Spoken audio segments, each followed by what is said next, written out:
My husband admitted that he's in love with another woman he met online, and now he's proposing that we open up our marriage, but I don't even know what to feel anymore.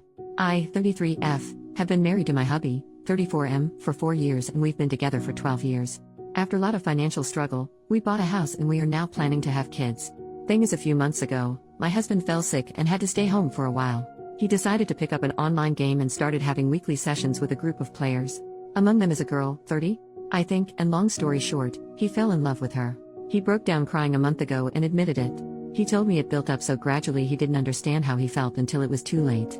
They started texting privately after meeting and eventually had one-on-one calls together. Then at some point, he said, she told him she was in love with him and he realized it was mutual. He said he told her it was impossible but loved her too. They tried to be just friends but they couldn't resist and continued to show affection for each other. He showed me the text but also ventured into sending explicit photos. She asked if she could meet him face to face but he refused. So he told me all of this, apologized over and over again and told me he couldn't control himself, and while he loved us both, it was me he would choose no matter what. I was still very upset and slept at a friend's that night to gather my thoughts. I decided to forgive him because he clearly felt guilt and wanted to work it out. I told him that while I was deeply hurt, I still appreciated him coming forward to me and being honest about what happened. We got into long conversations about how we were feeling in our relationship. I accepted he could love someone else but said I didn't like how he handled it. He agreed. And then yesterday he asked if I was comfortable opening up the marriage to polyamory. He said he still wanted to live with me and have kids but can't erase nor ignore the feelings he has for her. He says he wants to do it right and let us both see other people, with clear boundaries and communication, and still be present for one another. I'm gonna be honest, it made me very uncomfortable at first. We have several friends who are poly, I know more or less how it works. But I never really thought about getting into it myself. I am not against it, it just never crossed my mind before. I'm trying to think it through but it's a lot to take in. Sorry my writing is probably messy but it's kind of hard to focus. I guess it's too early to decide and we have a lot more to discuss beforehand, but still. Could you guys give me your opinions on this? Thanks a lot. First update, 2 weeks later. Hey guys, first off, sorry I didn't reply to all your comments. I'm very thankful for them. They helped me realize hard, but fair, truths about the whole situation. I waited for a bit to think about it all and had multiple long discussions with my husband. I wanted to confront him before making a final decision. To answer some of your questions, the other girl wanted to meet him, but they never did. Partly because my husband refused, but honestly, mostly because she lives too far from here. I still got checked for STDs though, and I'm clean, yay. As for our polyamory friends, they apparently were the ones who suggested him to go down the polyamory road. I stopped talking to them for now, I'll deal with the bigger problem first. I told him his actions hurt me deeply and that while I appreciated him admitting his affair, it was still infidelity. I told him what you guys said, that turning it into polyamory was merely green-lighting the affair after the fact. That polyamory should be built on mutual trust and communication, which he already broke. That I didn't feel respected. It destroyed him. He said he already knew, deep down, but didn't want to admit it, neither to me nor to himself. We both screamed and cried a lot. He finally admitted he wanted to open the marriage for selfish reasons. He is very sorry. He cut off contact with the other girl, let me fully access his computer and phone, and now wants to go to counseling to repair our relationship and marriage. He is showing me a lot of affection and attention since then, although he admits himself it's sometimes out of guilt, and not just out of pure love. And now I want to make it work too, but, am I? Or is it sunk cost fallacy? I don't know.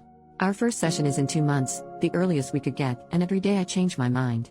Literally yesterday I wanted to leave him, while today I think it's worth giving it a try.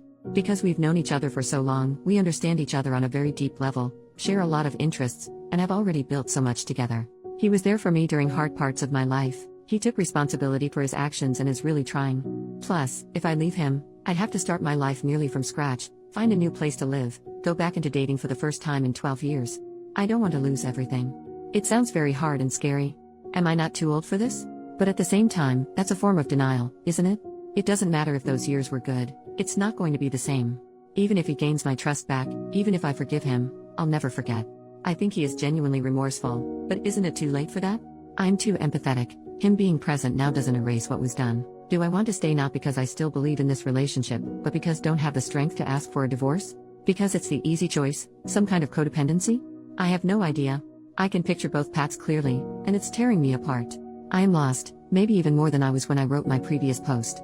I've lost sleep and appetite, and I'm not sure I enjoy anything in my life anymore. I booked an appointment with a psychologist, for me alone, to help with this whole thing. I am sorry, at this point, I am rambling. I know I am the only one who can decide what's okay and comfortable for me or not. It's ultimately my choice and my choice only.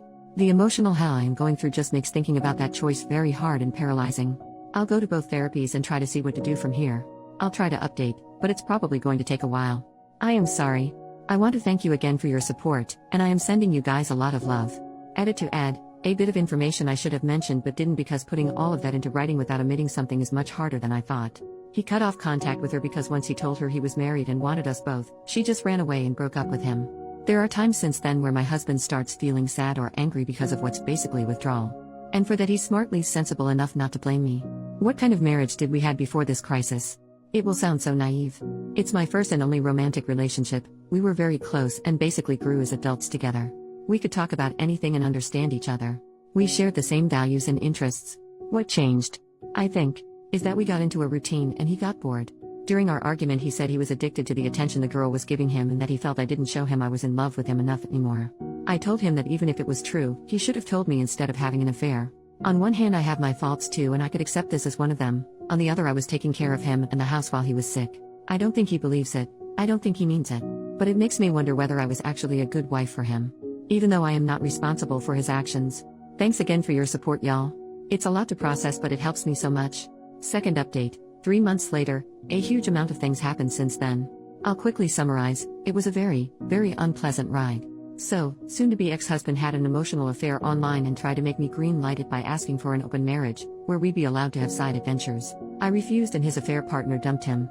He begged me to try to reconcile with him, to which I agreed while I was actually trying to prepare my exit. We both went to individual therapy, still am. We separated temporarily 3 times, but every time I came back, it went terribly. He was desperate. He kept trying to cross my boundaries, love-bombing me, playing the victim, asking to touch me even though I established I didn't want to, threatening to unalive himself if we were to divorce. I could go on and on. This made me finally realize, along with my therapist's help, a lot of self-reflection in my exchanges on Reddit, that I was in an abusive relationship, which is an important part, actually the most important part, of this update. Please look up definitions and examples of abuse, because I had no idea that what my husband had been doing all these years, even before the affair, counted as such. In his case it was psychological abuse, manipulation, gaslighting, guilt-tripping, blame-shifting, emotional blackmail. Nothing aggressive or mean. Which turned me into a very submissive partner over the years, always catering to his needs while erasing mine. I rationalized everything. It happened subtly and gradually and I was too naive to see it for what it was. His emotional affair and open marriage proposal were the natural continuity of that. Of course, the more I tried to get away from him, the more manipulative he got. Now that I was aware of it, I knew what he was doing, but fighting years of conditioning, even if you recognize it and succeed, is effing exhausting and disarming.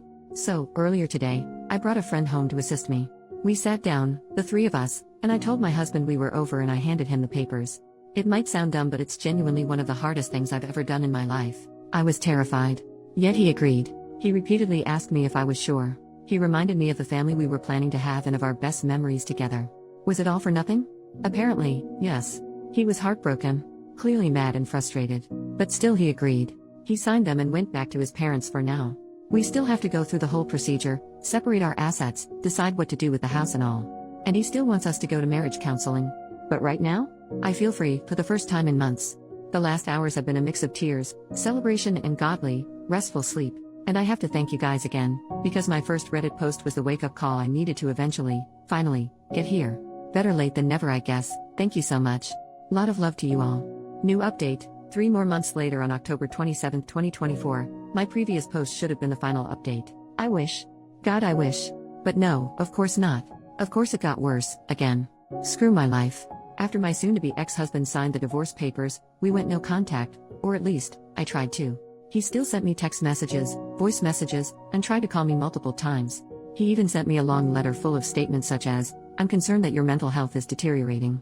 I believe you need antidepressants to help you feel like yourself again," or, "Your trauma is understandable, but it probably makes you want to punish me by making irrational decisions, like divorce," or, "I am afraid you are surrounding yourself with questionable influences that have bad agendas.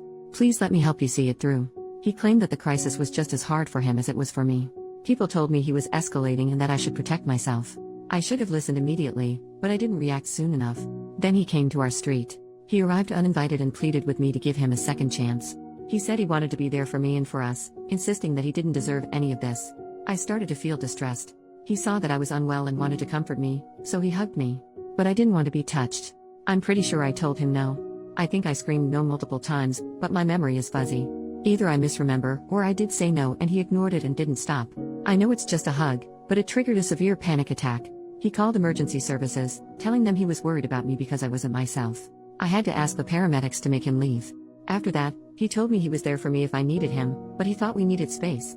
He contacted half our social circle to inform them that I was unwell and needed support: our mutual friends, my colleagues, our neighbors, my physician. People reached out of the blue to ask if I was okay. I became paranoid and unsure of who to trust anymore. Close friends, my therapist, and people here helped me see things more clearly. My lawyer filed a restraining order against him, but unfortunately, it was refused. Not enough concrete evidence of a threat apparently. I want to scream.